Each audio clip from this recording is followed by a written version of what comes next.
So I just want to apologize because this video will be long, even though it is a beginner's guide to Okizeme with Yun. Um, there's far too much to cover as far as the buttons, the spacing they leave you at, your choices afterward, and all of that stuff. So unfortunately, you're just going to have to suck it up and watch whatever the length is of the video to get a full understanding of everything. It sucks, but there's no real way to condense it in video format.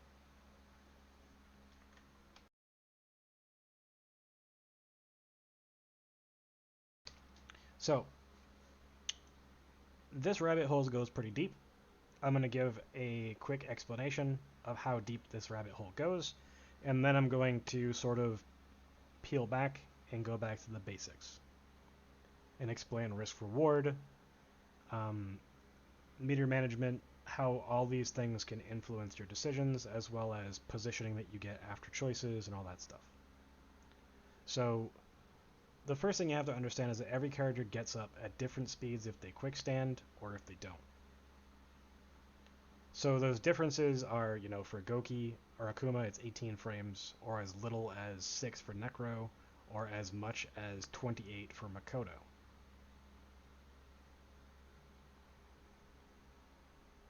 But character weight doesn't change how much difference in time that is.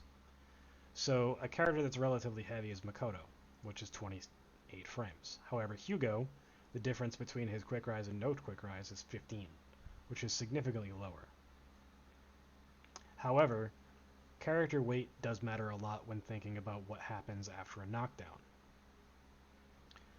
Forward throw and back throw and specifically, monkey flip. The characters are going flying through the air. So how long it takes them to hit the ground matters just as much as their quick rise timing and their no quick rise timing. So if we compare Hugo 125 and Makoto 135 to Urien's 114, if they don't quick rise, you'll notice that both Hugo at 107 and Makoto at 107 are technically getting up faster than Urien at 108. So characters that are lighter, such as twins, they get up with a quick rise slower than Urien from a forward throw. However, because there is less distance to fall in some situations, after a dash punch, they actually get up 20 frames faster than Urien. So while weight does matter, there's a lot of other variables as well. The height at which they get knocked down, how they get knocked down, and all that stuff. And you have to know what all of your choices are after, how many frames it takes. So like if you were to jump forward or neutral jump, heavy kick, dive kick, it takes 39 frames. And you need this information because, okay, well, what about if I'm whiffing buttons, right? If I want to build meter, if I'm whiffing crouching medium punches, it takes 15 frames total to do the move, including to recover to do another one. So it takes 30 frames to do 2, right? Well, when can I act? After a forward throw, frame 71. After dash punches, between 40 and 45, light to heavy. Same thing with up kicks, 57 to 61, light to heavy. And then medium punch, back heavy punch, target combo at frame 80. Every move has different sort of properties that you're going to be using. How long it takes for you to become active. Standing light punch is active on frame 4, medium punch at frame 5, up close that is. Close standing heavy punch at 7, medium kick at 8, crouching leg kick at 5, crouching medium kick at 7. How many frames it takes to dive kick and then press a button, and all that stuff. So as an example, if you were to forward throw Makoto, and then do a super jump forward, a heavy kick, dive kick, which in most situations will cross her up, or land right next to her mid-screen, can you do a meaty close standing medium punch? The answer is no. Because you can act on frame 71, it takes 48 frames to do your dive kick plus your meaty, which equals 119. But she gets up at frame 107. So she has 12 frames to act. Even if you were to dive kick and do nothing, minus the 5 frames here, it's at 114. You're still landing after she's already up, right? So that's not always the best choice. However, if you were to do a light punch, dash punch, and then do the same thing, your Meaty becomes active on frame 88. So if it has more than one active frame, she will get up into it on frame 89. So then I have a list of all of the different amounts of times, the variable difference after a quick rise, if they were to get up and act on the first frame. So you have 55 frames of wiggle room after a forward throw on Goki. You have 41 frames of wiggle room after a heavy punch, dash punch on Q. You have 39 frames of wiggle room on Yin and Yang after medium, heavy, heavy target combo, etc., etc. However, you have to consider other things. Is your opponent going to throw when they get up? If they are, they're immune to your throw for 6 frames. So you can't really throw them all that easily. But if you want to sort of make them think that you're going to throw and be at a range where it's likely that you will, if they're just throwing, you have to add in the extra 2 frames of startup for the throw. So that makes Goki or Akuma or whatever have 57 frames. If you think they're going to wake up with a button, it's going to be at least an extra frame on top of that for every character. So that sort of stuff matters based on the tendencies that your opponent has and knowing what sort of extra wiggle room that you get based on those tendencies. So you want to know if you can whiff 2 crouching medium punches and make a Meaty. Well, after a forward throw, you're not close enough to Yin and Yang to do that. You'd have to actually walk up. After a dash punch, you have 36 frames, so it's exactly perfect for you to do 2 crouching medium punches and do a close standing medium punch, or a close standing heavy punch. Both of them are fine. Because Yin and Yang cannot wake up and do something other than Yang doing super that will, really contest with that 1 extra frame of difference. So this rabbit hole goes very deep, and it's something that you need to consider when you're thinking about set play options and all of that sort of thing. But for a very basic understanding, we're just going to be looking at what the move does when it actually successfully meaties, the point behind whiffing buttons, positioning, use of jumps, and what you can get in particular situations and why you should do moves in certain situations.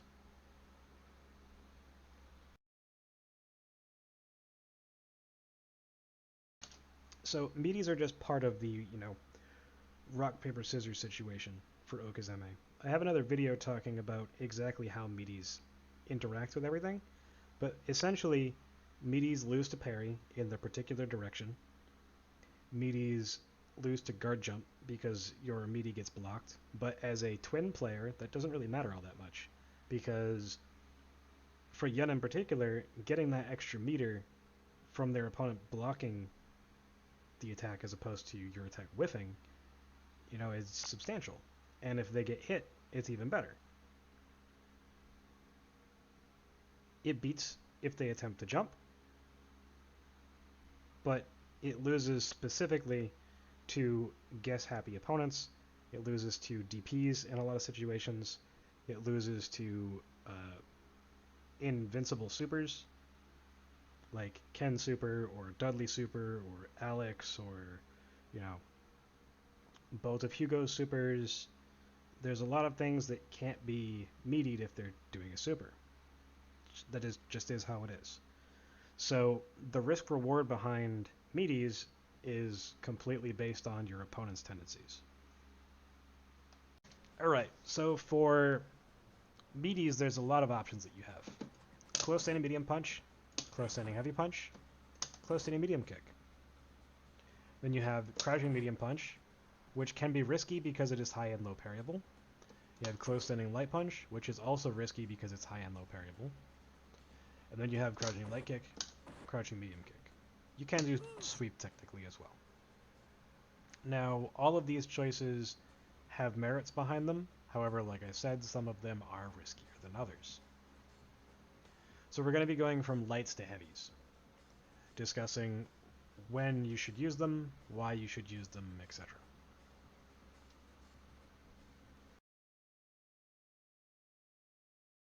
So, close standing light punch. It's very risky because it's high and low parryable, however it does give you 4 frames of block advantage. When your opponent blocks this, it creates a frame trap. As an example, you can go into a crouching light kick, and the crouching light kick will beat any decision that they make. You're also out of range of many characters' throws at this spacing, but not every character's. You can use 1-2-3, so that you can do 1-2-3 activate, or you can do 1-2-3 shoulder, which I don't really recommend, because it will eventually get red parried. But it can be used as a way to set up close standing medium kick, if your opponent likes to jump after ticks. Or it can be, close standing heavy punch, or, micro step forward into standing medium punch. There's a lot of choices that you have, or crouching medium kick. So because you're +4 and your medium kick is 7 frames, or active on frame 7, it means that you only have to worry about the 3 frames between the time that those two things occur. And very few things can actually interrupt that. A throw can. However, if you were to do a crouching light kick, it's active on frame 4, so that would beat the throw. So your opponent has to guess a lot. But it's not all that strong, simply because of the high-low parry. So close standing medium punch is an important button. It's high only parryable and it's +6 on block. And this means that you can very much control your opponent and you have the ability to mix them up. So the most common way that this is used is as a confirm into standing light kick, which allows you to go into dash punch on hit. This gets you a knockdown, gives you about 20% meter, and gives you Okizeme again, or set play. However, this button alone puts you at range for max distance jump heavy punch, puts you at distance for max distance jump medium kick. You can whiff in your opponent's face, or you can make them proximity guard with jump forward light kick dive kick. You can cross them up in some situations by delaying and doing jump forward heavy kick dive kick at a particular timing, especially mid screen. So there's a lot of ways that this can be used. Like I said before, it's a frame trap. So even moves like far standing heavy punch, which normally has 9 frames of startup, is active on frame 10. This makes this active, 4 frames after the opponent can recover. So if they're trying to press a button, it's probably going to lose, specifically because of the spacing, and because most of the buttons that would hit at that spacing are longer than the 4 frames it would take to get hit. You can walk forward and do crouching light kick, so crouching short. You're at perfect range for a crouching medium kick. However, if you tap back and then do crouching medium kick, you'll be at max range for crouching medium kick, which is better for control. It then pushes you under the timer so that you can control your opponent, with far standing medium kick, walking out of range to build meter, jumping buttons, dive kicks, all sorts of things. But understanding the spacing that when you have specific things blocked is just as important. Because when you do this, and you neutral jump medium kick dive kick, you can combo, right? But when you neutral jump medium kick dive kick after that, you're going to whiff right in front of your opponent. So if they have a tendency to try to, press buttons as you land, you can parry. But the other thing is this forces proximity guard. If you look at Ken as I'm landing, he goes into the guard animation. So it makes stuff like empty jump or empty dive into throw and stuff like that a little bit better. Or into crouching short, depends on what your opponent's reactions are like. and how they like to approach the situation. But because jumps become very strong, it puts you at good range for jump-ins. You can force a light kick, dive kick that will hit for a combo. You can force a dive kick that may or may not put you out of throw range for specific characters. There's a lot of ways that this can be used for jumps, and it allows you to control your opponent with far standing medium kick, far standing heavy punch, you know, all sorts of stuff. Now, the important thing is that at this range, you're only really susceptible to moves like Ken's sweep, but because standing light kick is +2 on block, you can technically walk back a step before you block, or you have the ability to down parry and then jump. If they press the move, the down parry will work, and if not, then you jump back. There's a lot of ways that you can approach using this move, including moving forward. So like you can mix it up with another one, or you can mix it up with Kara throw. You can mix it up with walking forward and then walking back, or walking back and then walking forward. You know, there's a lot of ways that you can manipulate what you show your opponent and make them think that you're going to do off of this move. You know, you can even do things like walk up Zenpo. I don't recommend it, but it is something that you can do. So when you're using things like crouching medium kick as your frame trap or whatever, you can down parry and then crouching medium kick or whatever. If you notice, it puts you at basically the exact same spacing as if you were to do a standing light kick afterward. So, you know, the spacing for close standing medium punch into far standing medium punch, or close standing medium punch into far medium kick, you know, these are a little bit different. However, the crouching medium kick and the stand light kick are basically the same spacing. So it lets you sort of get a good idea of where you're going to be and how you can use that spacing to your advantage as well. So close standing fierce punch. It's a 2-hit normal. It is -1 on hit and -2 on block. But the pushback is what matters. Where my mouse is, you'll see that after a close standing heavy punch, the red part of Yun's hat is to the right of the cursor. And if I were to do close standing medium punch into standing light kick, it's essentially the same. You know, if I tap forward, it's literally half a step difference, or 1 step difference. So if I were to take a step back and then do neutral jump heavy kick dive kick, it basically is a safe jump dive kick. But this also puts you at max distance for far standing medium kick and crouching medium kick. So both of these buttons are strong, and although you're -2, you know, it's not really all that bad, because you can option parry in either direction. So if the character is Dudley or something, and they're trying to do fierce punch or whatever, then, you know, you can make a decision. And this is also a very good spacing to deal with your opponent trying to jump out, because if they try to jump out, you can walk forward, or you can jump back, or you can just simply contest them with neutral jump heavy kick or neutral jump target combo, right? So it's very good for space control. So if this hits, you get great meter. If it doesn't hit and it's blocked, you get okay meter. And it positions you well whether it hits or is blocked. So it's a great overall tool. And the positioning that you get afterward allows you to maintain pressure and allows you to still build meter relatively safely. And your opponent still has to guess between high and low, because, you know, you can down parry into far standing roundhouse, or you can take a step back into a range where you know Ken can't hit you and use these sort of buttons. You know, or you can walk back and walk forward into range for crouching medium kick. Or you can use the 2 hits of target combo if they're cornered, and other things. So this move is very strong overall. However, it does have a large startup. So if you're doing Okizeme where, you know, you're knocking them down, you know, you may have to only do 1 crouching medium punch as opposed to 2.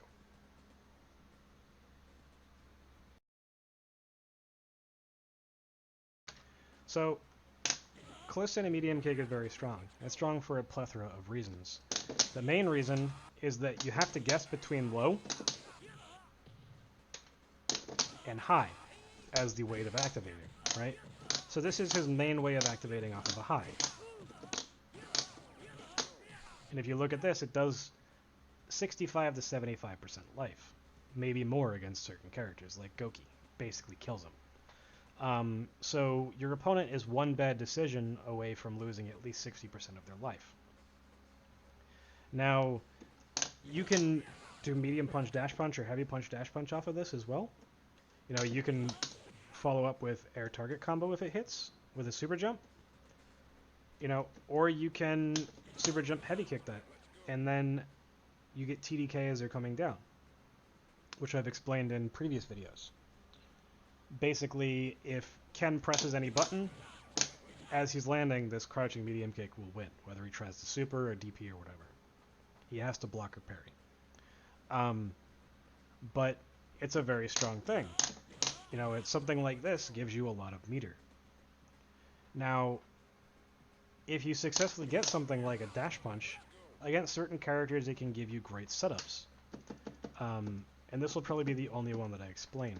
Where if you knock Ken down with a medium punch, dash punch, and then you do a neutral jump heavy punch or something, that heavy punch is guaranteed. Either it's going to hit your opponent, or they're going to try to DP or something, and if they try to DP, then it whiffs completely, and you get the punish, which is great. But the most useful thing about this is that after you knock your opponent down, if they'd like to guard jump, which is an advanced tactic, or if they just like to try to jump out of the corner, it allows you to hit them. So, getting something like this is very devastating because it gives you like 60% of your beater. You know, and even something as basic as this gives you a knockdown and lets you repeat the situation. Now, you can also super jump this afterward, right? So you can super jump on parry, and it's more beneficial if your opponent is actually able to jump and then parries this as they are coming down. Because if you delay and then you go for the super jump after the fact, right? Even if they parry the standing medium kick, they have to parry the super jump forward heavy kick as well. So doing it as a way of beating that is important. But understanding that when your opponent is crouching, there is different spacings which make it so that this move doesn't actually connect. Like right here. So if your opponent does block, you're at a spacing where you can combo off of neutral jump medium kick dive kick, super jump medium kick dive kick. You can cross your opponent up with a jump forward heavy kick dive kick unless they're like moving afterward. But you are -2.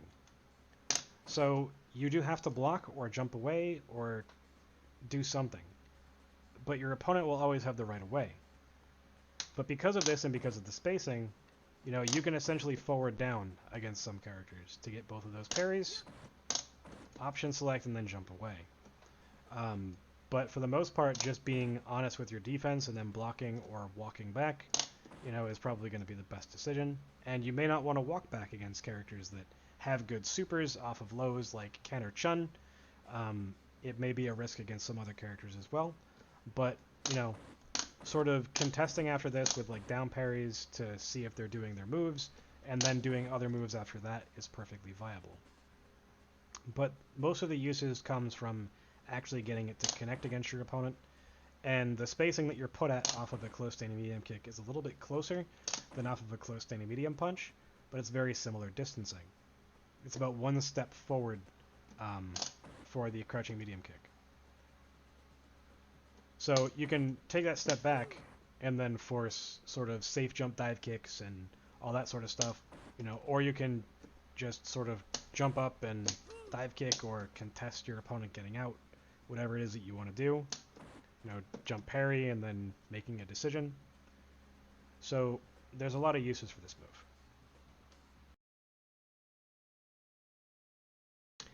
So crouching light kick is fickle, especially as a meaty. It does have its uses in Oki in general, but as a meaty, it's a little bit hard. What I mean by this is that while I can get it the first attempt and the second attempt, I may not get it the third attempt. It's active for one single frame, but it is +2. So it's great for things like frame traps, and crouching short goes into dash punch, which is one of the more important things about this. It's your way to get a knockdown and repeat the situation. So as a meaty though, it's mostly used as a tick, either into something like Zenpo, throw, or baiting their throw with a close standing medium kick and going into Geneijin or something. So, you know, there's a lot of ways that you can use this, but it is a risky use because of the timing requirement. If you can do it consistently, you know, react to their sort of ability to quick rise or not,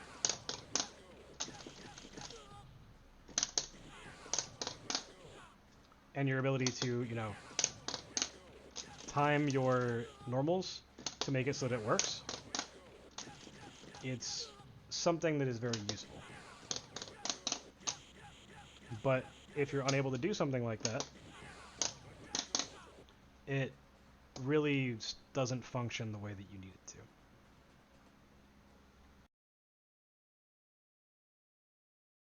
So the most important thing about crouching medium kick is that it can meaty from very far away. So in situations where, you know, you're walking back, you can still technically meaty your opponent as you're walking back. And then they also have to worry about, you know, are they going to down parry? Are they going to get hit with the stand roundhouse or the stand fierce or whatever, right? So it's relatively strong, and up close against some characters, you will be out of throw range. So unless they, you know, try to walk forward to throw, which if they do try to walk forward and they're not instantly throwing, you will walk back and you will possibly be able to whiff punish. But it's very difficult, to say the least.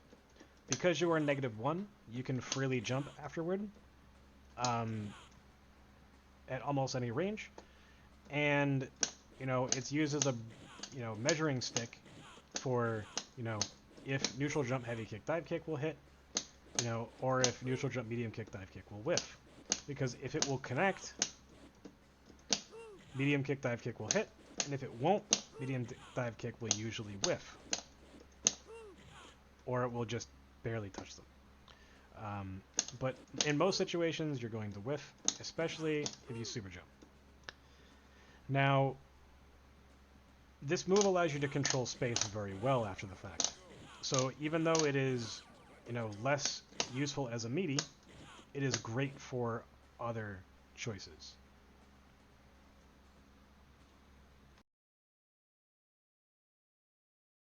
So crouching medium punch. It is a 4-frame startup active on frame 5, and it is +5, which means that it is great for ticks into whatever the hell you want. However, it is super risky because if your opponent parries, as example Urian, if they parry high or they parry low, you die. There's nothing you can do about it. So it's very risky, but the positive sort of frames that you get is great if your opponent likes to block. So using it as a meaty is actually relatively efficient because it is active for 5 frames. Now, this spacing here that I just showed is a perfect example of how it can be used. You can throw Urian and you can get to this spacing, and you can use that crouching medium punch. And then Urian can't do his launcher as a punish.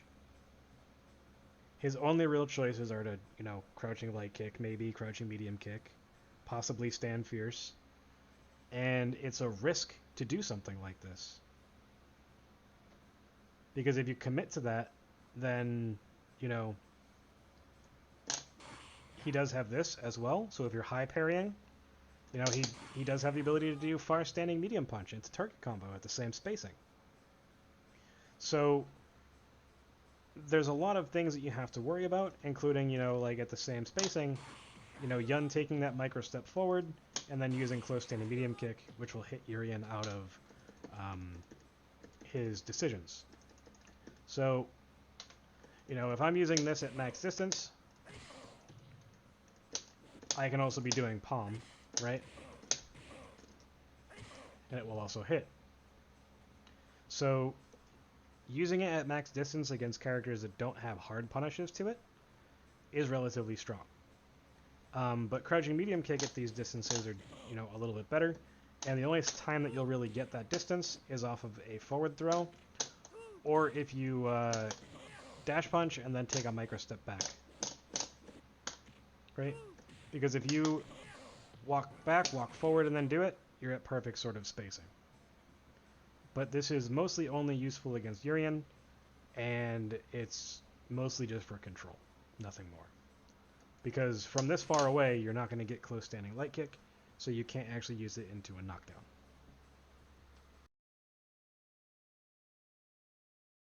So trying to meaty your opponent is great, but what about meeting them from jumps?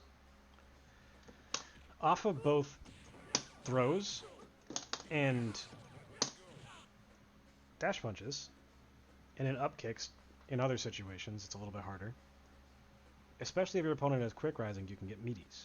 And why is this important? Well, because your opponent doesn't know what side you're going to hit them on. Because specifically for this, I just did a dive kick and I hit in front. I just did a dive kick and I hit in back. So he has to react to the dive kick, and he has to react to what side it's going to hit on. Or I can dive kick, whiff, and do 1, 2, 3. And he's going to do stand light punch when he's, you know, getting up. Well, what happens if he throws, right?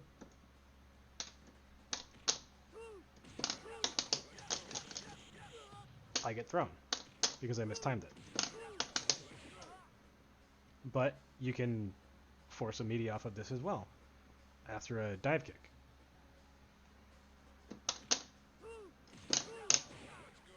So your opponent has to be very respectful if you whiff. And then if you do whiff, there's all sorts of other decisions that you can make. But the main thing is, after this, they have to worry about left dive kick, right dive kick, and they have to worry about meaty neutral jump attacks. Either with a neutral jump target combo, or neutral jump medium kick, or you can delay your decision and hit high, and then go for another choice after that. There's all sorts of ways that you can change how you approach from a jump. And your opponent can't really aim to anti-air you unless they have a DP or something like that. You can also change to different timings off of your jumps and force them to, you know, Ken's like to do medium punch, fierce punch, or they just like to do fierce punch when you're jumping or whatever. So if I knock him down and I delay, you know, and I, you know, jump, I can come down with buttons as I, you know, try to make a decision. So if I, you know, whiff once and then jump, it will hit me. You can also do stuff like this and deal with, you know, DPs and all sorts of situations. But the main catalyst to all this is making them fear the neutral, or the meaty, where stuff like this works.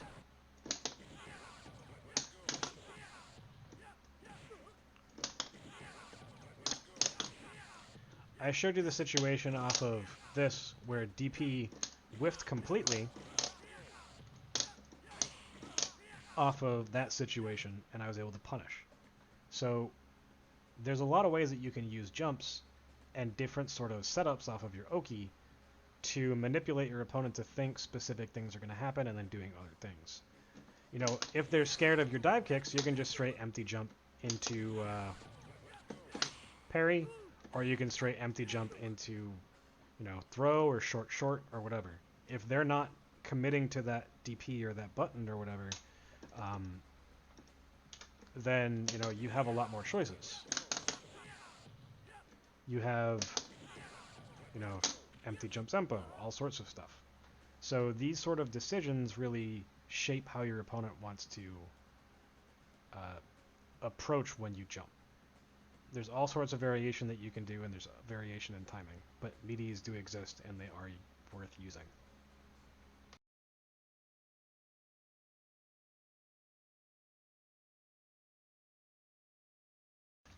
So we're going to talk about positioning. We're going to start by talking about Hugo. This distance should be very familiar to a lot of players, although if you're a beginner, maybe not. This is max SPD range, which shares a exact range with Kara throw from Chun, and a little bit further away, you can be thrown by a Kara throw with Q.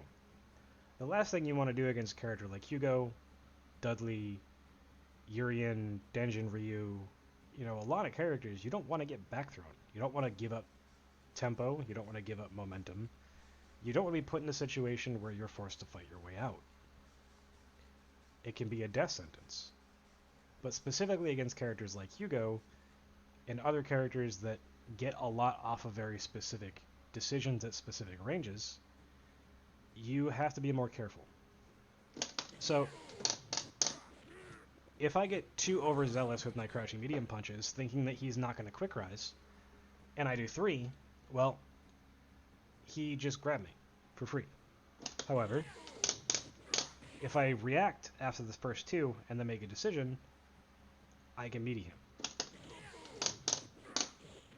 Even if it's with a crouching leg kick.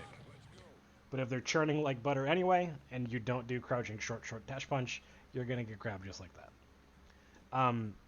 But manipulating the space here is very important. So if you knock your opponent down, and you walk forward and then walk back, you're going to get SPD'd. The same thing if you knock them down with a dash punch, and then you go crouching medium kick, or medium punch, you try to walk back, you're most likely going to get SPD'd. However, you can whiff crouching medium punch, crouch light punch to sort of bait that sort of thing, and walk back and get out a dodge, and then whiff punish. However, if you're walking back, he can try to sweep you. So, you know, walking back and then blocking outside of the range of SPD can be relatively important. Sort of forcing the Hugo to make a decision if he wants to try to jump out, if he wants to try to SPD, if he's going to option parry, you know, see how they approach the situation. Because just being in his face all the time and playing rock, paper, scissors is very likely a losing battle. Especially if he has SA1. You don't want to be near him when he has SA1. So positioning changes based on a lot of things in the game state. Do they have meter? How much life do you have? You know, all that sort of thing. Do you want to show them that you're looking to meaty? Because if you're just in range where you can tap forward and sort of throw them, you know, you're likely, against other characters that aren't Hugo, going to be able to abuse this. So crouching medium punch is relatively abusable against Urien because it's +5, and because it doesn't need to be done at meaty timing. You can really maximize the spacing and make sure that you only get hit once if he parries it, which makes parrying it a risk. So being at that spacing is very important. However, you can be closer and do crouching medium kick, and the exact same thing will happen. And he can't throw you either in most of these situations without walking forward a step. So it can be a worthwhile risk. And max range crouching medium kick, it's not hitting you whatsoever. Max range crouching, or close standing, or far standing medium kick, sorry, is also relatively safe, with it only getting hit once. Absolute max range, stand heavy punch, also same thing. Same thing with maximum range stand roundhouse. Only gets hit once. So they have to sweep that. Or they have to do something else. Like fierce punch or whatever. So there's a lot of moves that you have that keep him in check. But palm, when it's parried, you know, you're definitely launched. Same thing with close standing heavy punch. However, they have to parry twice. So if you're at this distance, and you know, you're walking in and out, they may only think that you're going to be hitting them once. And close standing medium punch is not something that he can punish on parry with down heavy punch. So if you use this as a way of, you know, controlling your space, he has to throw you if he parries this. But that comes down to the fact that you don't want to be close enough to be back thrown. So this is why you're positioning at these sort of ranges, abusing, you know, your jump buttons to stop him from jumping out, your max range crouching medium kicks, your max range far medium kicks, your standing roundhouses, all of this stuff. And this can apply across the board, where these sort of spacings are very hard for some characters to punish, some more than others. Like Yurian has a very hard time. But characters like Ken or Chun, where even at max range, where if they down parry this, you know, they're gonna get you with super. But that's where changing your position based on meter situations matters against other characters. So like if you're playing against Chun-Li and she has meter, you want to be in a situation where they can't SGGK, which is down into carrot throw, where, you know, they have to commit to doing a down parry into something. They have to commit to actually getting a parry. Otherwise, they're just going to get bullied in the corner, or you're going to rock, paper, scissors them to death with highs and lows. So it's pretty important to be able to go between the spacings where things are strongest. Because at this spacing, Yurian has to guess between, am I going to do close standing medium kick? Am I going to do close standing heavy punch? Am I going to do crouching medium kick, in which he can't punish? Am I going to do crouching medium punch, which only one hit of his launcher will hit? Does he know that I'm at that range? Is he going to try to actually punish with the proper things? These are all things that matter, and these are knowledge checks, where you use these tools to figure out how your opponent likes to make decisions. But being at this range, where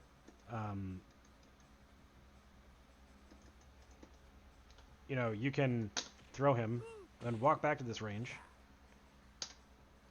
there's almost nothing that can be done. And what I mean by that is, twins in particular,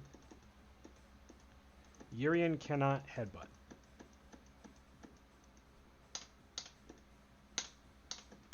So, if I throw him, and I walk up to this range, there's nothing that he can do. He doesn't get the charge long enough. He does here. So if I walk forward and then walk back, nothing. If I walk forward into his face, I'll just cross him up. So if I walk back and then walk forward, the headbutt will work. If I crouch in his face, I can react to the headbutt and punish. So Yurian has to be very careful, because you can technically punish this with throw as well. And just standing next to him, headbutt's not going to work. So if you stand next to him and he headbutts, you can very easily do that. So if you stand just outside of throw range and they like to headbutt, you can sort of take advantage of this. And as Yurian's a very popular character online, I thought it was important to go over this stuff specifically. But now let's talk about some other characters. And spacings in specific, I should say. So, this spacing is very strong. if you are playing rock, paper, scissors with Ken, you're probably going to lose, right? And the only way that you can stop that is if you immediately do your whiffs and then do a close standing heavy punch or something. Close standing heavy punch trades with DP. Now this spacing is very strong because if I knock my opponent down and I go to this spacing and I press crouching medium kick or crouching medium punch, only one hit of the DP will work. So if they're committed to that DP, then they're going to get punished anyway. Which is very, very strong for Yun.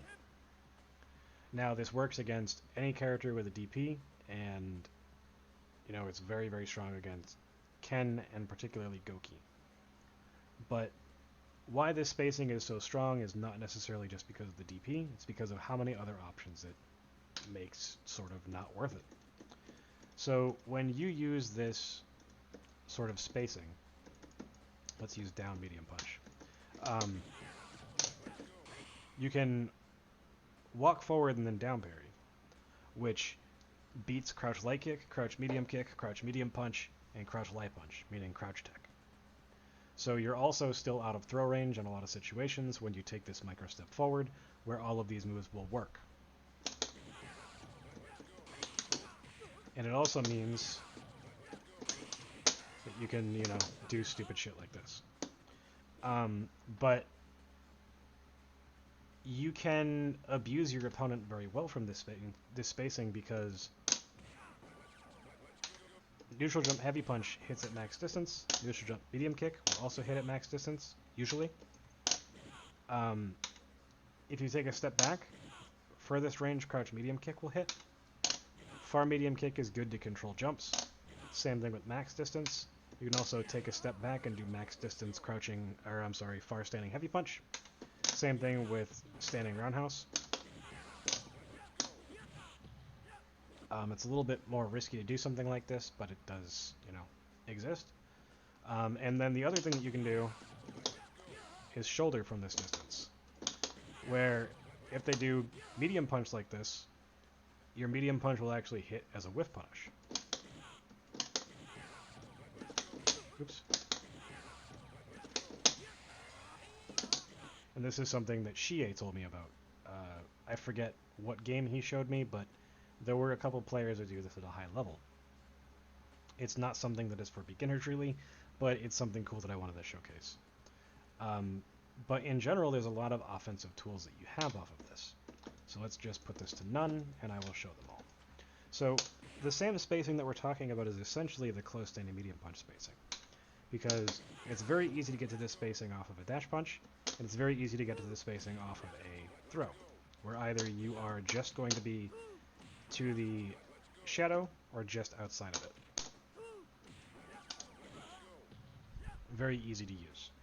So because it's easy to get to after all of your knockdowns, you can manipulate your decisions of your opponent and your own through your own decisions. So because you can walk forward after this and close standing medium kick, it's very strong because you get, you know, activate Geneijin. From this distance, you get close standing medium punch into stand light kick dash punch against everyone but Urian. And then you also get, you know, walk forward crouching medium punch, technically. It's not the best choice, but it exists. Max range crouching medium kick confirmed DP, or sorry, dash punch. And then you have walk forward short dash punch. Another good tool. Walk forward standing heavy punch, which I already showed you trades with DP.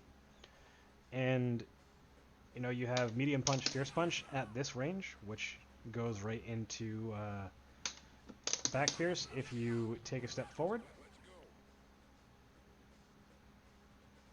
So you have quite a bit of options as far as offensively goes, and you have great tools as if you take a step back to, you know, sort of keep your opponent in the corner.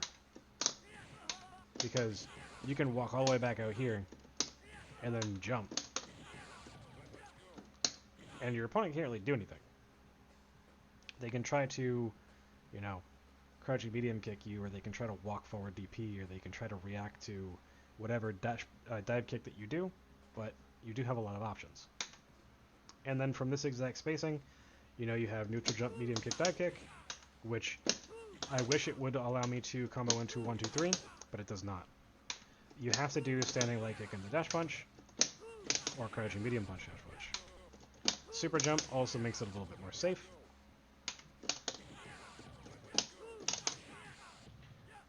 And, you know, you can walk back, walk forward, and try to do some shenanigans, but it is not a true combo. If you want to do that, you have to stand next to your opponent and go for the meaty stuff that I talked about earlier. But you can get a lot off of jumps, you can control space completely, and your opponent has to guess between high-low throw, and they have to guess between your movement too. Oh, you can walk back and then walk forward and then walk back, shimmy. Or as Nika would call it, the walk back. And if they try to throw you, which let's try to make him throw, you can punish relatively easily. Oops.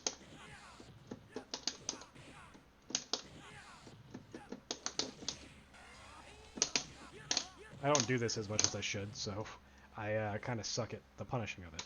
But, you know, stuff like this. Even medium punch, fierce, fierce, whatever. But there's a lot of ways that you can use space to manipulate your opponent, and your positioning matters a lot. You know, being able to get out of the situation after your throw and just sort of build meter and control the space is also very important as well. So, Goki is a little bit special. This spacing, if you were to get to it after you walk back here, it will crouch Atatsu if he wants to go over you.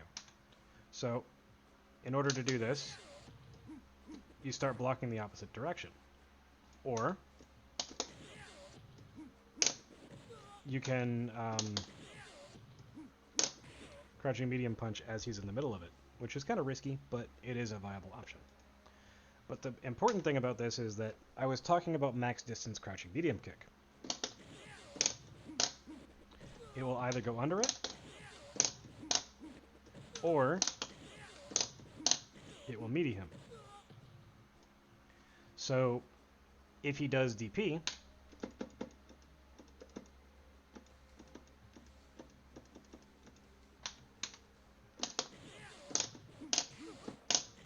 it's the exact same thing as Ken. It's very risky for him. So, you know, it's one of those things where this spacing is very strong because it sort of nullifies a lot of the choices. And, you know, Gokis really like doing the wake-up Tatsus, whether it's the heavy kick or, you know, medium kick. But understanding here is that you can actually beat it with making Meaties, because Meaties beats Tatsu. Especially crouching medium kick.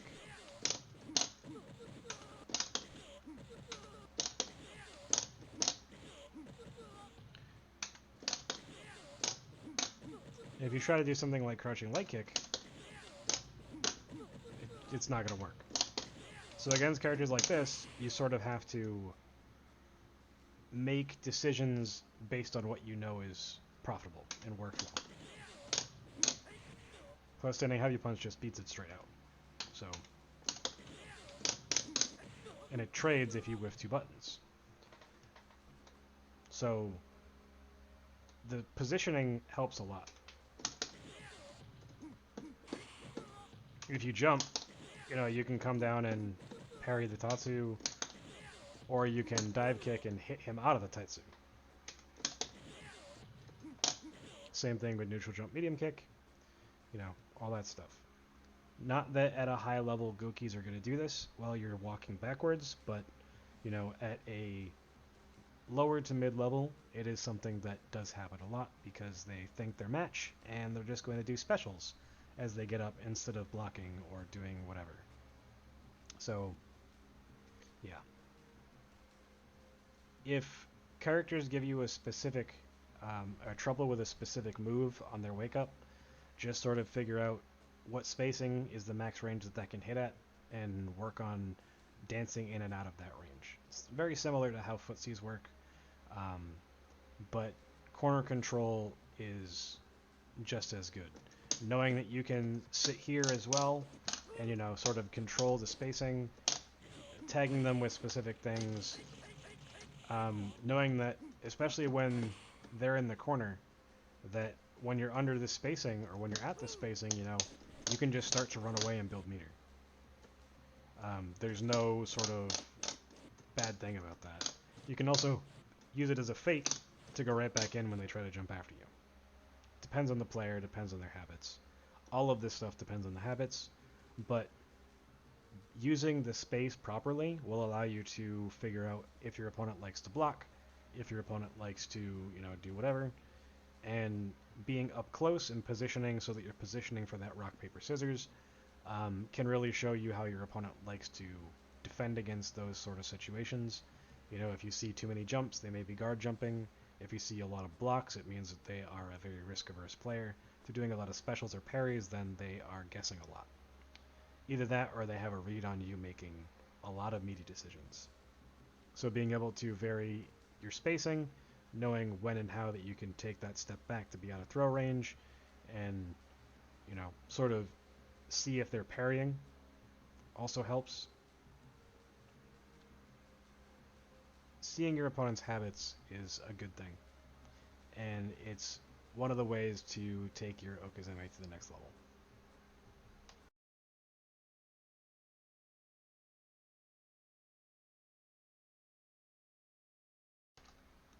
Movement and whiffing all of your stuff makes all the difference in the world as to what your decisions can be. So we're going to use Alex as an example, and we're going to look at his throw. If I knock Alex down, look at how far back I am. I can't be thrown. The edge of my foot is put at the edge of his foot. So he cannot throw me unless he carries or walks forward. Now, why this is important is because if you try to walk forward after whiffing, you're not going to be able to do anything. You're going to get thrown. Unless you immediately just tap forward and then go for your meaty. Oops. And if you are not perfectly timing things, you're going to get thrown out of things anyway. So something like close standing medium kick is a little bit harder to get perfect timing on. Now, because you're out of Alex's throw range, off of everything but heavy kick up kicks, he has to walk forward in order to throw you. So moving backwards is relatively important if their goal is to throw you back into the corner. If they're just going to do crouch tack, it's going to blow you up pretty much no matter what, because unless you're option parrying down or something, at that timing, you know, and he's in range to hit you, you're just going to get screwed. But every other type of knockdown, throws, and close standing medium kick and stuff, you're still out of throw range. And Alex has the second longest throw in the game at 30 pixels. So, you know, everything adds up. His quick rise timing off of dash punch, though, is 46 frames. So 2 crouching medium punches is 30 frames, so you have approximately 16 frames, or actually 16 frames, to make that movement and attack your opponent. So you have a sixth of a second.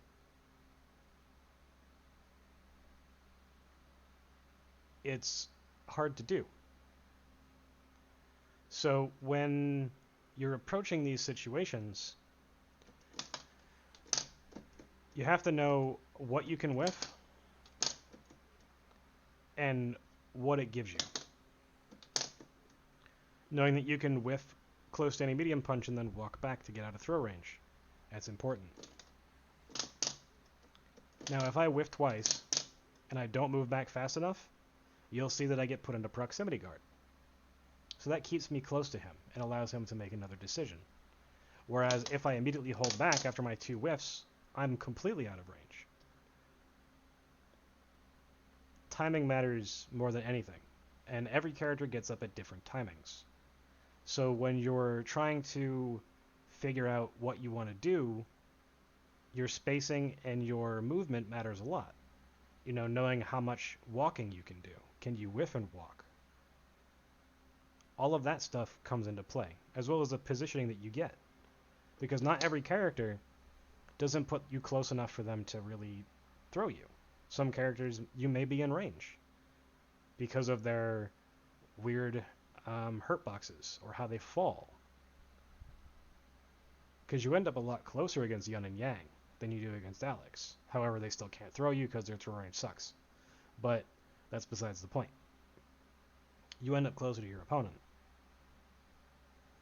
So when your opponent has to walk forward, it's going to give you a guaranteed option parry forward for 6 frames. So if you are a little bit too fast,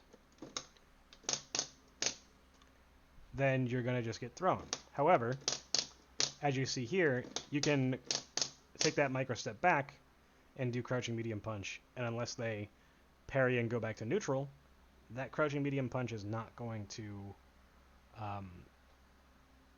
get parried, or it's not going to allow him to throw you. He has to do something else. So he has to react to all these micro movements.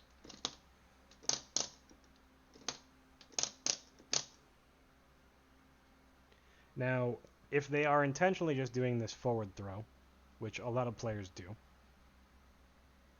it interacts with parry in a very weird way, as far as if Yun wants to throw. Because if we go back to regular throw and I knock Alex down, I'm out of range of his throw, right? But if I tap forward and then light kick and then light punch, I will be able to throw my opponent with my own Kara throw.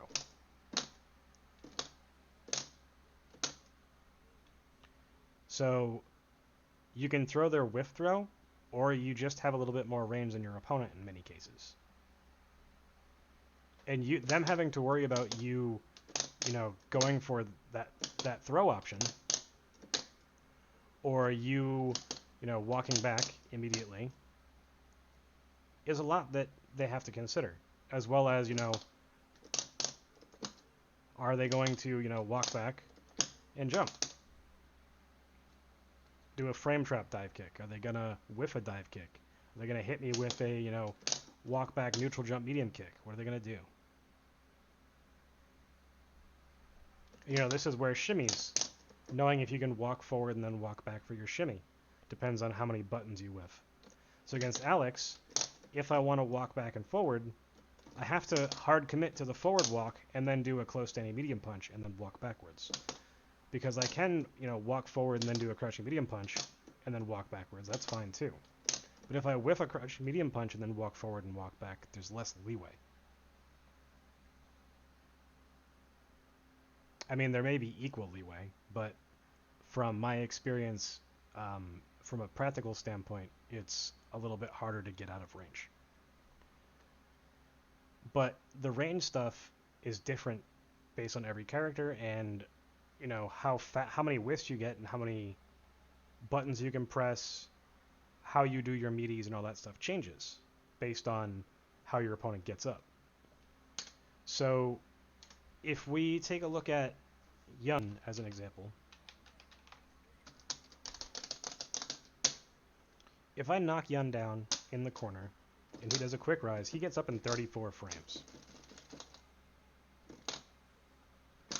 So if I try to whiff a crouching light kick, or if I try to meaty him with crouching light kick, and I screw up the timing, I'm just going to get thrown. Even with Yun's crappy throw range at 18 pixels. Or he can throw the recovery, right? Now, if I whiff twice, it may or may not hit him, depending on the normal that I do. Now, one of the important things here is that close standing medium punch is coming out. This means that you are in range for close standing medium kick. Well, against Alex, you're not actually in range for close standing medium kick after you knock him down with a dash punch. You have to take a micro step forward. So there's differences in movement requirements against specific characters depending on what you want to do.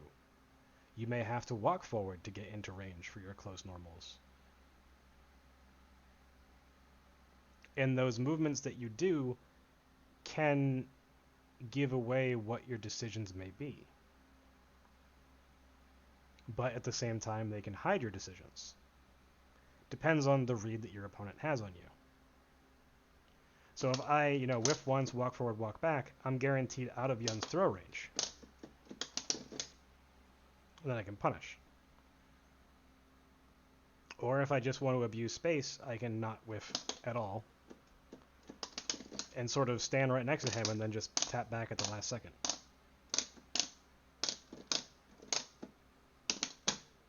But this changes on a character-by-character basis. So if you go back and you look at a lot of the information that I give at the beginning, which some of you may have skipped with the spreadsheet stuff, then you may be able to get a lot of the information that you're looking for in order to figure out if you can whiff a specific amount of things or not. Because against Alex, he has 46 frames after his light punch dash punch, or after a light punch dash punch, and after a medium punch dash punch. So you may or may not be able to, whiff 2 moves and then do something else. Against Yun, you can't, because it's 34 frames, unless he throws, in which case it adds 2 extra frames. So if he's tapping forward and he gets that parry, it's a little bit risky. But to meaty your opponent, if they jump or if they throw, you have 2 extra frames to hit them. So the only thing you really need to worry about is if they block. And even then, you don't really need to worry about it all that much.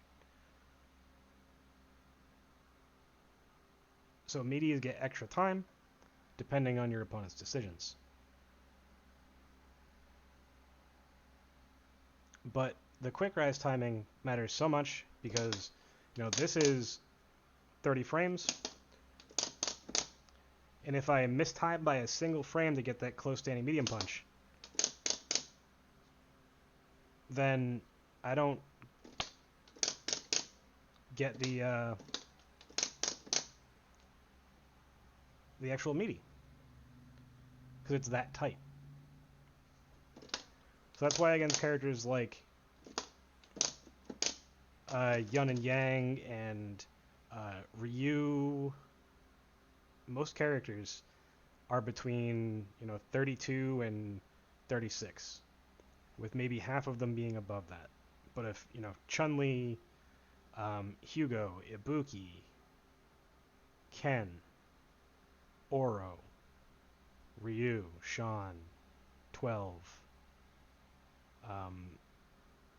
Twins, they all have fast get-ups, and it may be a little bit harder to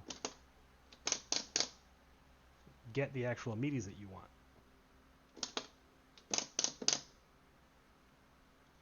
So again, if you want to do this, you may have to do other things, like whiff 2 close standing medium punches, because you have an extra 2 frames. However, if you do things too fast, you'll get thrown. So knowing the get-up timings is something that matters a lot. And knowing how to move based on those get-up timings and what their options are matters just as much. But the last thing that I want to show is that movement can get blown up. If I want my opponent to do a crouching medium kick, if I take a step back after whiffing 2 crouching medium punches, it may get out of throw range, right? But they can hit me with that crouching medium kick, or they can hit me with that crouching light kick. So while it may be a risk to do light crouching medium kick as Ken on your own wake up, it may have a feasible choice if the Yun whiffs twice, because he needs to get out of range of something, maybe to not get DP'd. So understanding your opponent's choices matters a lot as well. and knowing the range of things.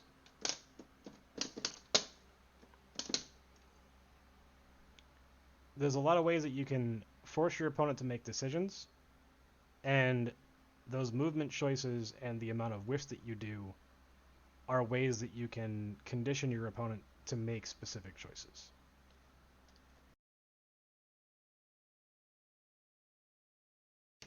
So in the description below, I'm going to have a link to my more advanced sort of conceptualized talk about Okizeme and how rock, paper, scissors in this game isn't quite what you think it is. So we're going to explain one of the reasons why that is. Oh crap, he blocked. Oh crap, he jumped. This is called guard jump. Basically what it does is that it blocks if you do a attack that is low blockable, and then it jumps if you throw.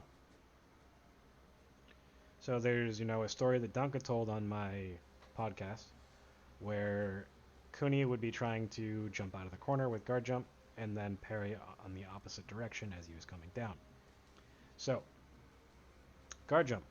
The way that you beat it is by doing delayed attacks. Or simply spacing and letting your opponent attempt to jump out or jump back in the corner and then dealing with them after they've done that. But delayed attacks is very important. And the reason for this is because if we knock my opponent down and then I do a delayed attack, well, they're still on the ground. Why is that? Well, all jumps in the game require you to leave the ground. And they normally don't leave the ground until frame 3. Some super jumps don't even leave the ground until frame 7. So it's very variable.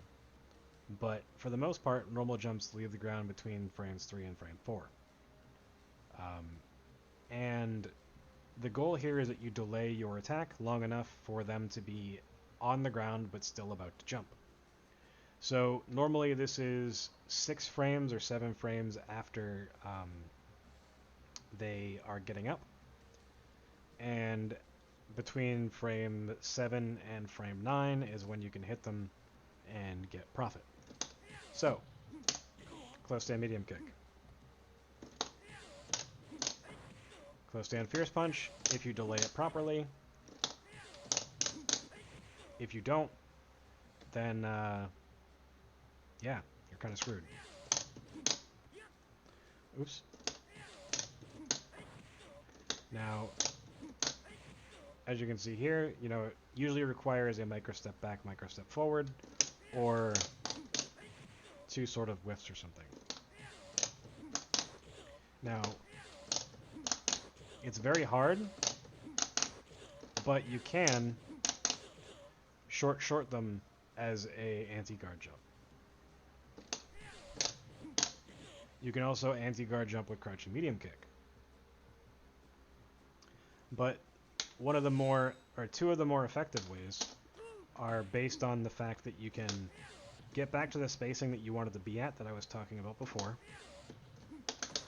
And you can walk back, walk forward for an extra split second, and then do what you're going to do.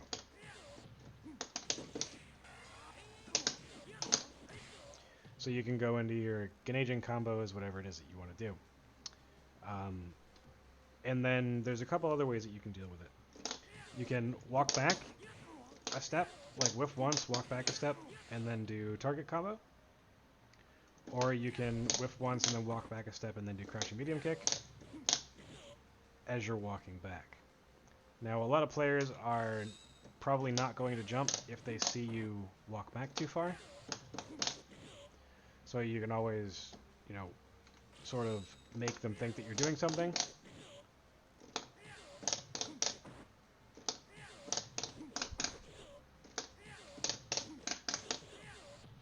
Something like this. I know that this is a very common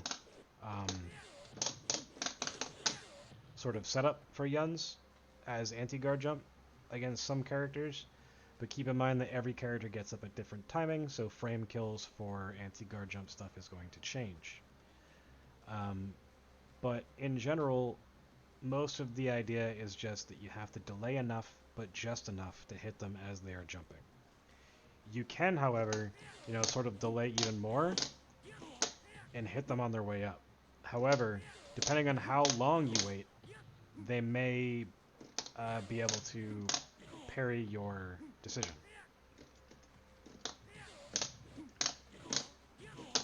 But they will be bounced a little bit higher if they are airborne for long enough.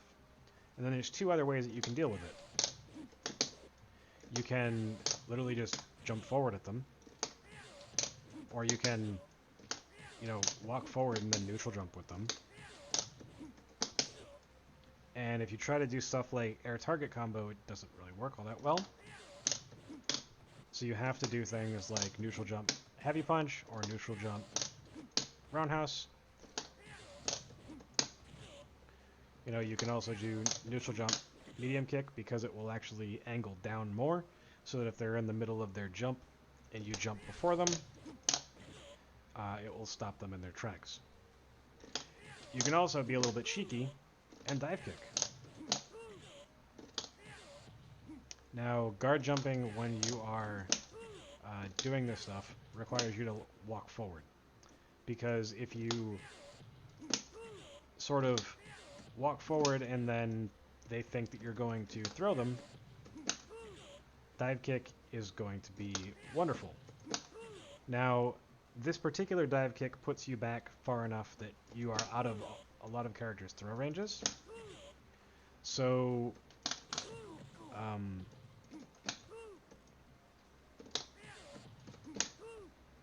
if you are too close to your opponent, or not close enough, I should say, you won't hit them. So if you don't take that step forward, it's not going to work. Now, this setup here that I'm doing,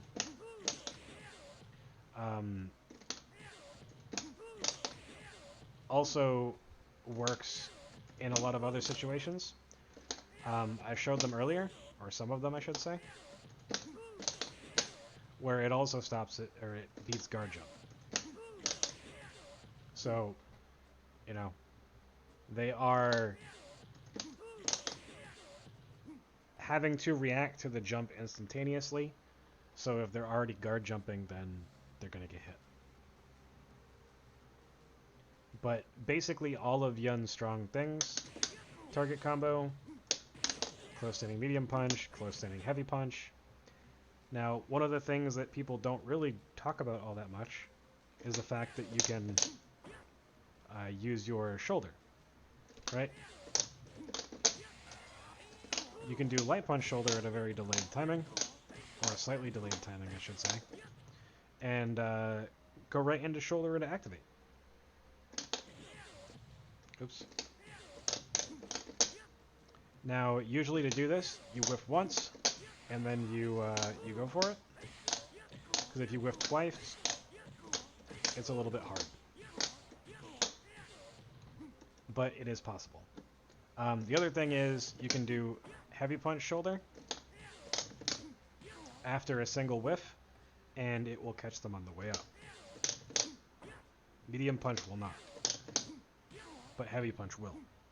So you can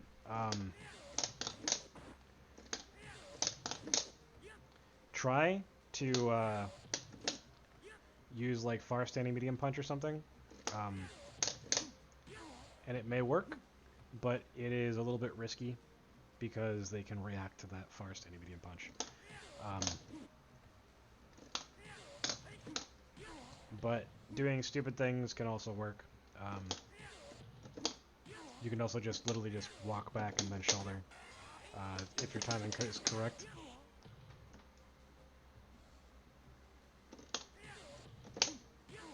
Where you can do that with medium punch shoulder, and you know, that'll work fine. But enough is enough, and that's pretty much it. You can air to air, close standing medium kick, close standing heavy punch. Now, this, you can technically do something like this. Oops. So you can do this, and then sort of delay your last crouching medium punch and try to hit their guard jump if they think that you're going for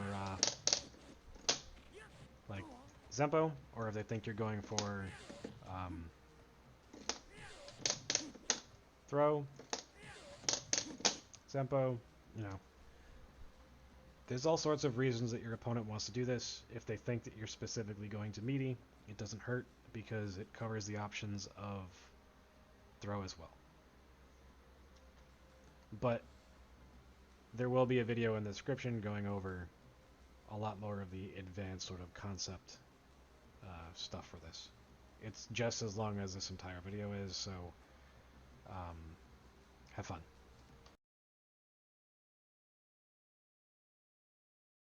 So defensive choices are pretty simple. Most of the time you're just going to be blocking, in which case your opponent has to open you up with overheads or throws. When they're doing that, well, then you can jump out. Well, if they start to do meaties, then you guard jump. Or you guard jump out. And then you parry before you land. Now, all of that stuff is a little bit more advanced, minus the blocking and the jumping out. But one thing to understand is that because of the advanced stuff, you are immune to throws for 6 frames after you get up. So you can use this to your advantage. If your opponent does not like to option parry before their throws, then you can very easily just press buttons. Now Yun has 3 strong buttons for doing this. Close standing light punch, close standing light kick, and close standing medium punch. So Goki's gonna throw me. Oh, he tried to throw me again. Nope. Nope.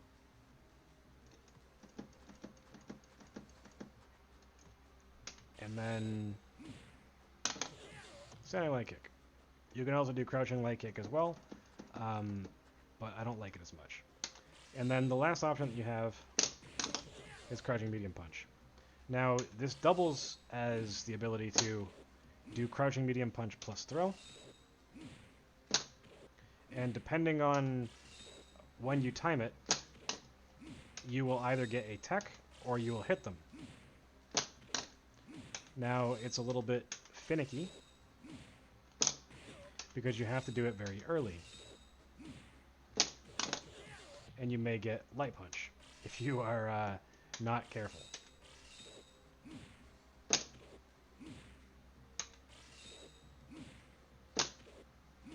But it is 100% possible, there we go, to get that, or if you sort of delay a little bit, you can throw tech with medium punch plus light punch light kick. And if they don't actually attack you, let's make a third one.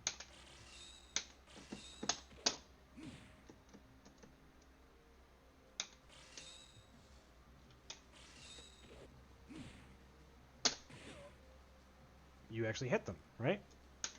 So if they try to walk up down parry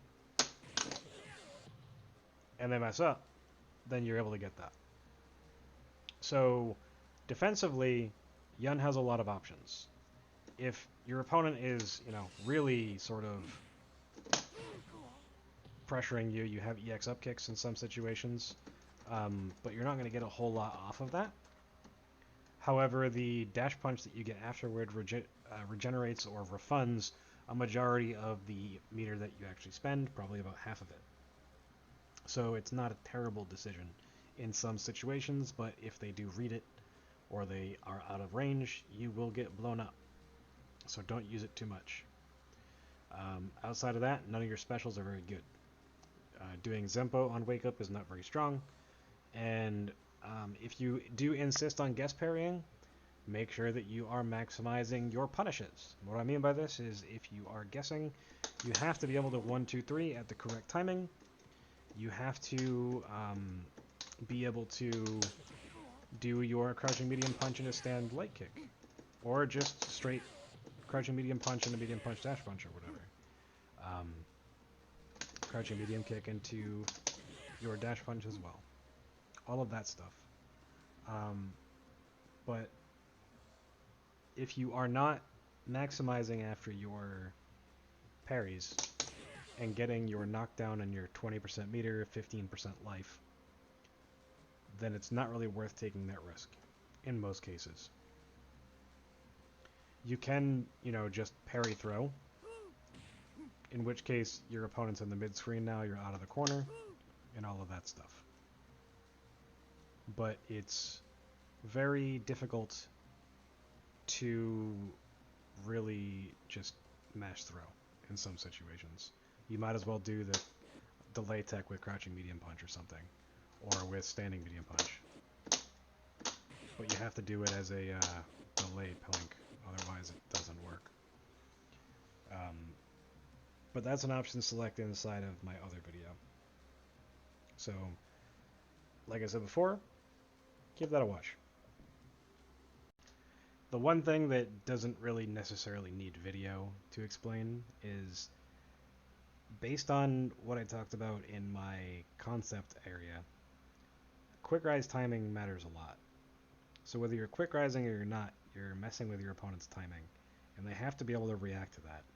So if they're doing all of their choices based on the fact that they think that you're going to quick rise all the time or not quick rise all the time, throwing the other in every so often is going to mess with them enough to allow you to sort of get some breathing room and, allow you to make other sort of decisions.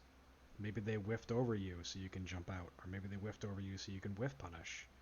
There's a lot of ways that it can change the situation, and it's beneficial to see how your opponent reacts to either, if they can change what they're doing based on seeing that quick rise or not. As an example, if you play Kuni and you're like, oh, I'm just going to quick rise or I'm not going to quick rise so that I can mess with his Denjin timing, that don't work. I can tell you from experience. They're going to change their setup, and they're going to delay their choice, and then you're going to die anyway. Yun has that with some sort of set play stuff, which is a whole nother topic for another video, but he definitely has choices that allow him to make other choices that are just as beneficial, regardless of if your opponent quick rises or not.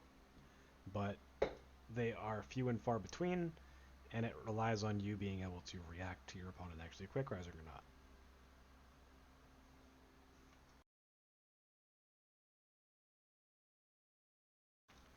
So Zenpo tension is a risk, because look at how far away your opponent goes. You have to jump at them, or you have to dash to cover distance. So if we dash here, we don't have a whole lot of choices. We can try doing medium fierce, but it doesn't work. So that means that we have crouching medium kick, shoulder, and dash punch. After you do this, if you dash up, your opponent's either going to block, they're going to jump away, or they're going to guess parry. In almost all situations, unless there's someone like Ken where they can DP. Then maybe they'll DP. However, if you do this under the timer, where at least your opponent is under the timer, and you're using medium punch, dash punch, you will dash up and you'll be right next to your opponent. Same thing for light punch if you yourself are under the timer. If you're not, you're still a little bit further away. However, you can walk forward and go for stuff at this distance, so it's not as bad. But when your opponent is in the corner, where most of your Okizeme situations are going to happen, then you really have to weigh the risk-reward behind doing this sort of thing. Now, there are ways to sort of make your risk-reward better, something like this, where it's a safe jump dive kick, but setups like this are well known, and they're easily parried. You can whiff dive kicks. You can delay your super jump forward, and then do a dive kick, and then combo with medium kick. But if you delay too much, and you use heavy kick, it's going to be a bad dive kick. So you need to be very good with how you're approaching your opponent after this, and you need to be very varied Otherwise, it's going to become very easy to deal with this decision. However, because they are so far away, you're guaranteed at least 3 or 4 crouching medium punches. So this means that you can either continue to run away and build meter, which will net you between 25 and 35% meter depending on how much you run, or if you just stay where you are. So if you are about to get Geneijin, it may be worth doing. However, there are a lot of characters where you may not want to chase them to the other corner. They're just too damn fast, like Oro's backdash, or, Twin's backdash is strong. There's a lot of different ways that your opponent can screw with your attempts to get in on them. But if you are comfortable with your cross-screen activations and making your way in, then you're more than welcome to go for this sort of approach. But just understand that there is a lot of inherent risk with trying to make your opponent guess what you want to do.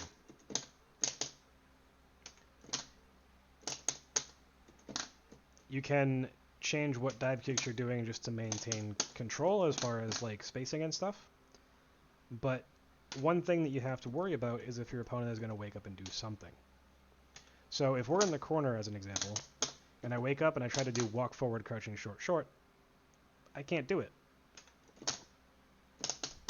If I try to do walk forward, medium punch, fierce punch, can't do it. If I try to do shoulder, can't do it.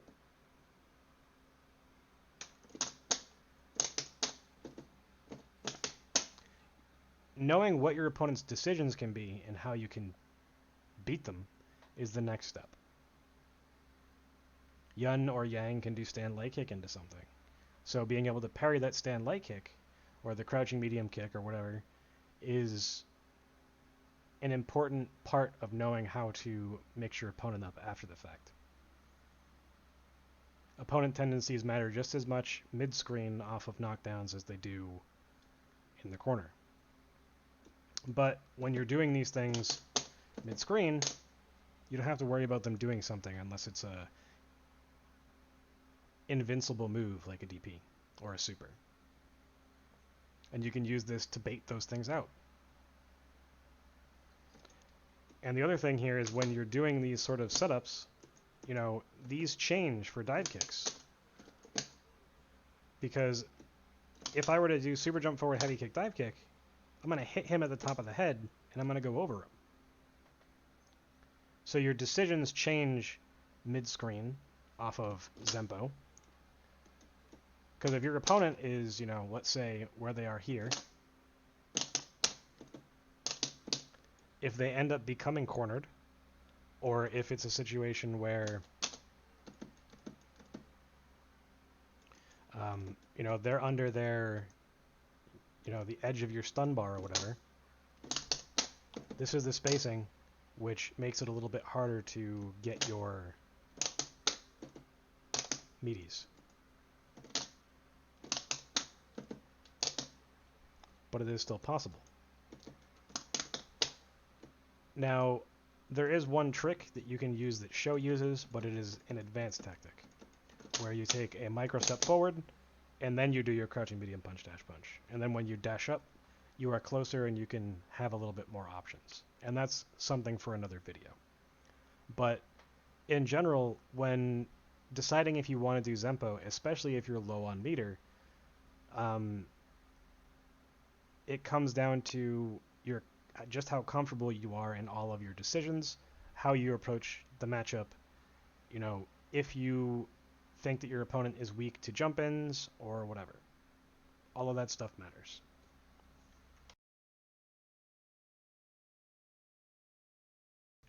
So whether you forward throw or back throw your opponent into the corner, you have a lot of different options. You can cross them up.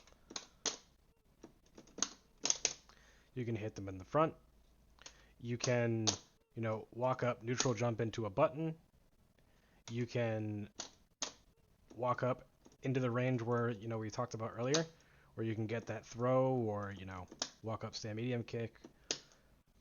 Play with beating guard jump and all that stuff. your perfect range in a lot of matchups. But corner is very easy to manipulate because it's essentially just another Oki situation where you can force that high-low throw. But the situation that is hardest to explain is forward throw, because depending on your goals at the particular time, your choices change. And depending on matchup, choices change as well, based on what a character can and cannot do. So we're going to take a look at Ken as the first example, and then we'll swap to another character to sort of round out explaining things. The most important thing about forward throw is how much space it gives you. You can approach this by attacking your opponent with super jumps. You can approach this by repositioning with dive kicks. You can also use super jump to reposition with dive kicks outside of specific ranges. Now, your goals change depending on how much meter you have. So you may want to jump in and attack your opponent. You get almost full meter. You may want to dive kick so that it's a, safe jump dive kick and get your meter as well. Or you may want to, empty jump throw, parry, and then throw them again to get the corner. It really depends on how you want to approach things, the character you're playing against, and all that stuff. There's three main ways that people approach this. The first one is with a super jump. You can do a delayed heavy kick, dive kick, and hit for a combo.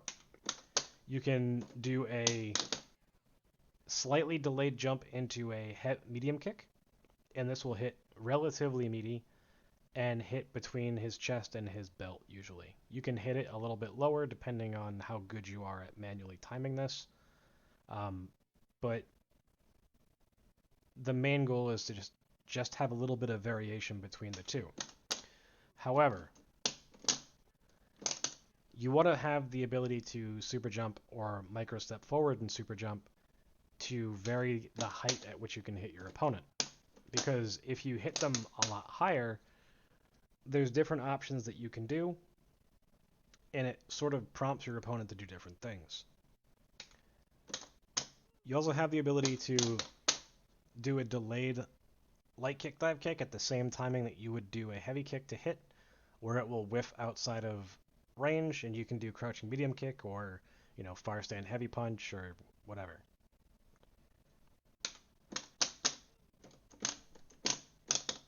You can also do an early light kick dive kick to set up other dive kicks that can hit.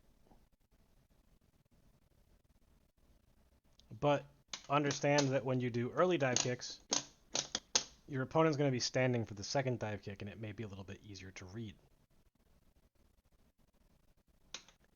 But when you are repositioning, you can jump forward and then put them in a situation where they have to fear Zenpo afterward,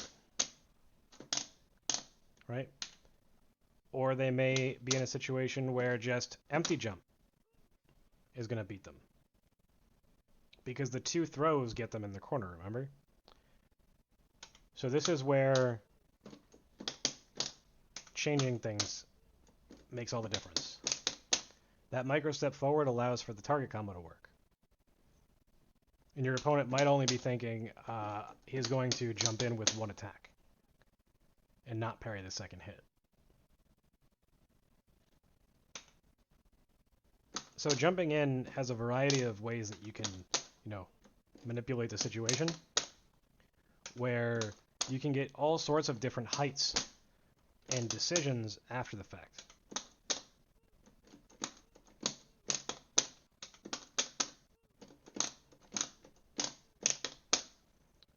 So repositioning with dive kicks after these super jumps can be worthwhile.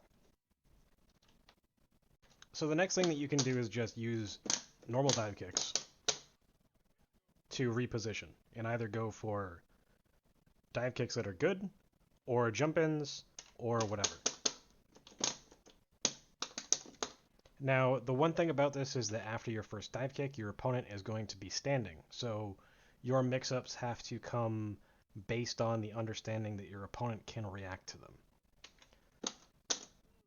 So after my dive kick, you know, I can go in for a jump in, or I can go in for like a super jump forward heavy kick dive kick that may cross up.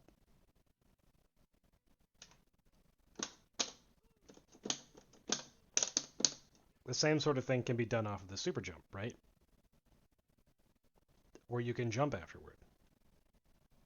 But it still is risky. Because if you're trying to, you know, attack your opponent, it's going to be risky as far as they can move and they can make decisions, so it may change the positioning at which a dive kick can or cannot combo, or may not frame trap. So just sort of repositioning makes a difference, because each dive kick that you whiff gives you bar. It gives you just as much bar as you would get off of a crouching medium punch. So you can get 5 crouching medium punches, or you can get, you know, 2 dive kicks, and then you've repositioned to a point where you can hit your opponent, and that may or may not give you, you know, the advantage that you're looking for. There's all sorts of ways that you can vary the spacings that you're trying to get into and why, and they're all matchup specific, so I can't really go into all of that stuff. But the main goal is just to figure out, you know, how to approach and vary things. You know, doing a dive kick and then re-jumping and then parrying, you know, you end up in the same situation you would after the dive kick that whiffs right in front, except you're not quite close enough to your opponent, and you can still sort of parry their attempt to anti-air you and maybe get more out of it. So the next thing that you can do is dash. Now you can use this as a way to reposition and go for dive kicks and all that stuff, or you can use it as a way to reposition with dive kicks after the fact to go for different choices. Now, the other things that you can do are like dash up shoulder, dash up walk forward, and then you can start to contest their decisions since they are going to be standing up. Or you can just, you know, dash up, walk forward, and then jump. Depends on what your opponent is looking for, right? You get forward medium kick at specific spaces. Far stand roundhouse. Matchup specific things. But the most important thing here is that when you dash up, you're at a spacing that is equal to round start spacing, essentially. So this is a spacing that's very strong against many characters in the game for Yun, because they have to find a way to get towards you while you don't have to really commit too much, and you can still, you know, stop their decisions like Urian dashing in with crouching medium kicks or whatever. But, you know, you also have the ability to dash up and do super jump forward, light kick, dive kick, and hit a lot of the characters. You can also make a bad dive kick intentionally. And depending on the dive kick that you do and where you hit them,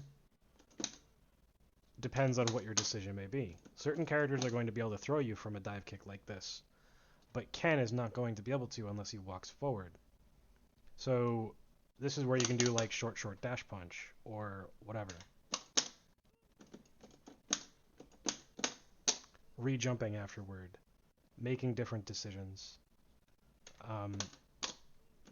But positioning, this gives you a good positioned jump afterward. It lets you reposition the stage so that you are almost under the timer. And that means that if your opponent like sort of tries to attack you or something and you get a shoulder into an activate, you're at the perfect distance to get that forward fierce into dash punch. Or you're at that perfect distance to sort of like only need one shoulder into a forward fierce dash punch or something. Or one shoulder into whatever to get you into the position where you can get that corner as fast as possible. And just straight up, you know, dashing up to do nothing and see what your opponent does is just as viable as, you know, doing a light kick, dive kick and doing the same thing. because jump forward, light kick, dive kick puts you a little further away, and then jump forward, heavy kick, dive kick, or medium kick, I should say, doesn't put you at round start spacing, puts you a little bit further away. But it also gives you just as strong sort of spacing because you're at max bar medium kick range. So it really depends on how you want to approach things, and I've seen strong players use all of these approaches. So you may think if your opponent doesn't quick rise, it screws everything up. However, that's not true. Because what this does is it forces your opponent into a normal Oki situation, except instead of getting dash punched into the corner and forced into it, they're putting themselves into it. And this is good against some characters and it's bad against others. So certain players are going to quick rise more depending on the character they're playing and depending on the situation. So making decisions that allow you to adapt to what your opponent's doing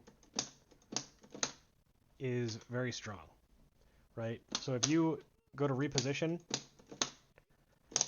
and then you read the no quick rise and then you do another dive kick, you cross up or you stay in front, you have Zenpo, you have high, you have low against certain characters, depending on how long they're going to be on the ground, right?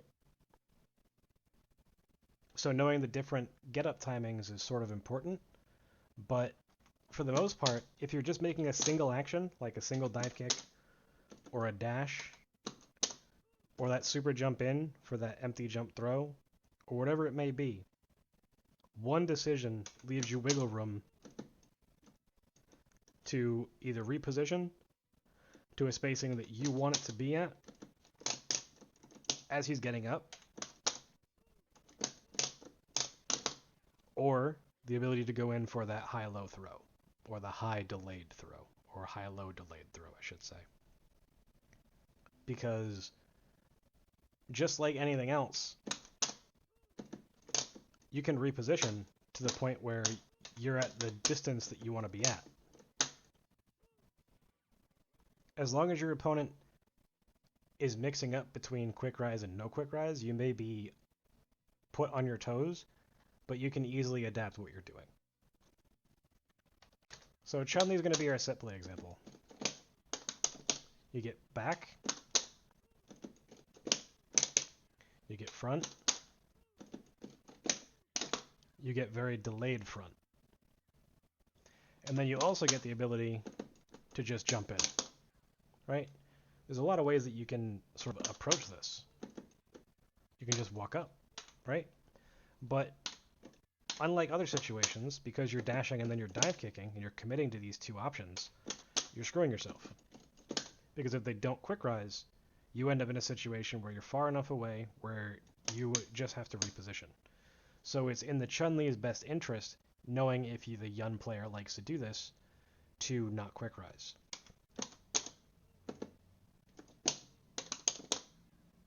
However, there are ways that you can take advantage of this and still get left-right mix-ups.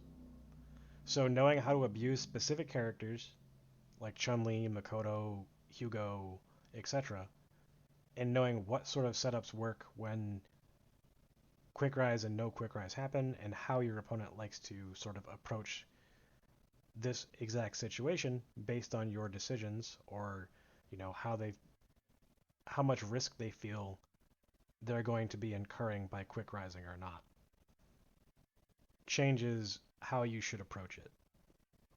So if they're not quick rising, just sort of doing the two sort of dive kicks at various timings to get that left right, or to get that just single dive kick into Okizeme, is very strong. And that sort of stuff works as well when they're quick rising as well, where you can heavy kick, dive kick in front and land and then get your meaty. So when they don't quick rise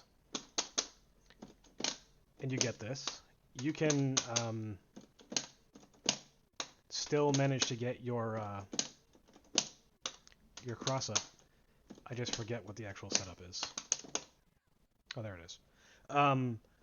But yeah, so there's a lot that can go deep into this sort of set play stuff, but it's not required to win at all.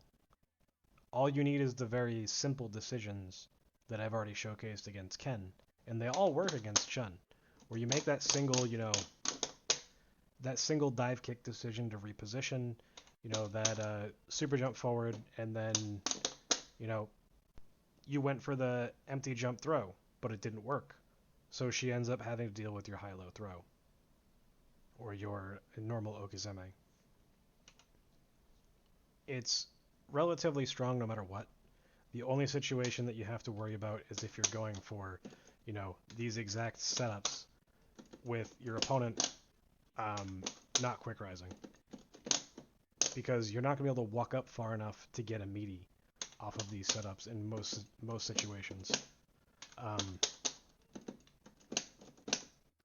And it's very hard to get the dive kicks, the secondary dive kicks that are strong.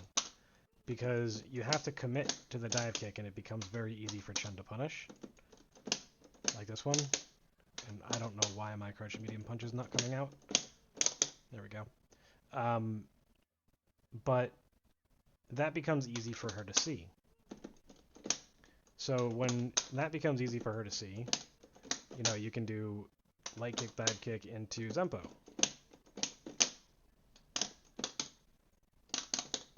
Or you can do a plethora of other decisions. But all of that comes back to how you would vary things against Ken, or against any other character. Going for, multiple dive kicks, you have to change the timing, you have to change the decision that you're making as far as, what the purpose is. Like, that one was to get back to the other side and sort of cross her up. You do have the ability, however, to just jump back in at your opponent.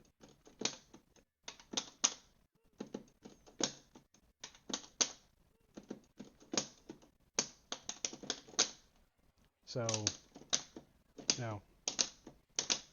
there's all sorts of ways that you can approach this situation, and against the characters that set play works against, it's really strong.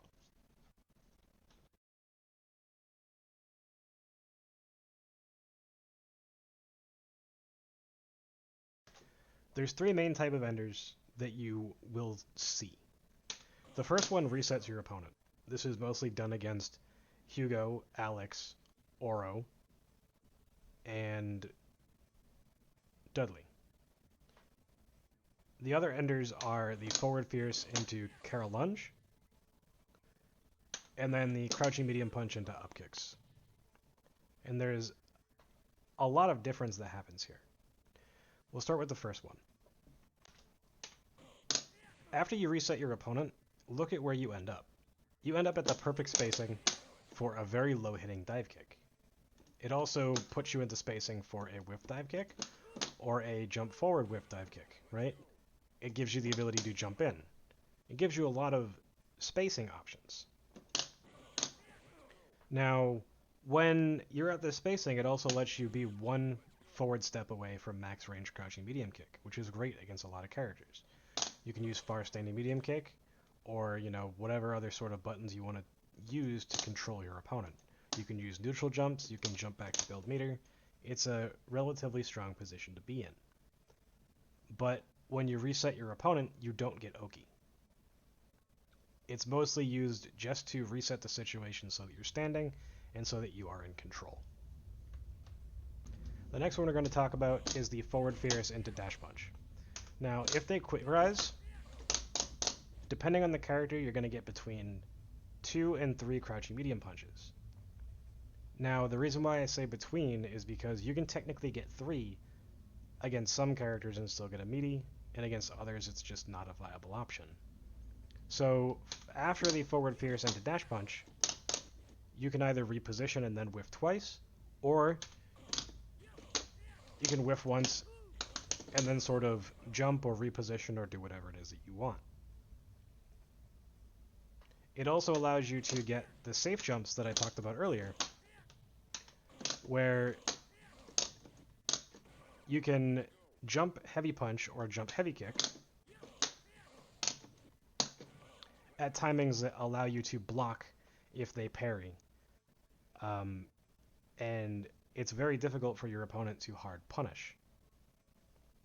Some characters have an easier time than others, but for the majority of characters, safe jumps do exist. Now, you also have the ability just to, back up and go to the same sort of situation that you would get off of the reset, right? But for the most part, you are committing to building meter at least once for most players, or twice. After this, you can also easily end up at a great positioning, because you only have to take a slight step back to be at the max sort of distance that you want to be for, that micro walk into a Kara throw, or that walk forward standing medium kick. It's a great distance to be in, and it's why very particular players prefer to use this setup, because it's a repeat. You can always get the same sort of guaranteed mix-up, and against specific characters, it may be easier to get the safe jumps or left-right sort of dive kicks against them. So players like Tackle Maeda, in almost all situations, they'll go for situations where they guaranteed to get that forward fierce, as opposed to other enders, unless the character requires the other ender. But you have to be cognizant of what your decisions have to be and how many whiffs you can do, how much meter you can build, the positioning it leaves you at, and all that stuff. So when you do the forward fierce dash punch, it's automatically putting you at a range outside of close standing medium kick range. So you have to micro step forward no matter what, unless the character has a very large hurt box, in which case maybe you'll be able to hit them. But for the most part, you're at that max range where you want to be without having to do anything. So up kicks leaves you at a close enough spacing for a close standing medium kick. So this means that you need a micro reposition if you want to be at the range that we were talking about earlier, that is sort of your best range in a lot of matchups. However, you can whiff 4 times, as opposed to 3, before your opponent gets up. This means that you can whiff twice and then reposition to exactly where you want to be, or you can whiff once and sort of shimmy.